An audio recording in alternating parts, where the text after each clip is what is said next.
জামায়াতকে কায়দা করে বিরোধী দল বানানো হয়েছে বলে মন্তব্য করেছেন দলটির আমির ডক্টর শফিকুর রহমান। তিনি বলেন, সংসদে গিয়ে জনগণের সুবিধা নিশ্চিত করাই হবে তাদের একমাত্র লক্ষ্য। নির্বাচনের ফলাফলে যে ইঞ্জিনিয়ারিং হয়েছে এখন তার রাজসাক্ষীও পাওয়া যাচ্ছে বলেও দাবি করেন তিনি।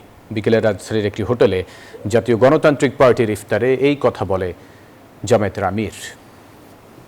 প্রতিহিংসার বিষ এবং দুর্নীতির ক্যান্সার, এই দুইটা যদি বিতাড়িত করা না যায় তাহলে অতীতের 55 বছরে এই জাতির ভাগ্যে যা ঘটেছে দফায় দফায়, সামনে হয়তো বা তার চেয়েও খারাপ কিছু ঘটবে।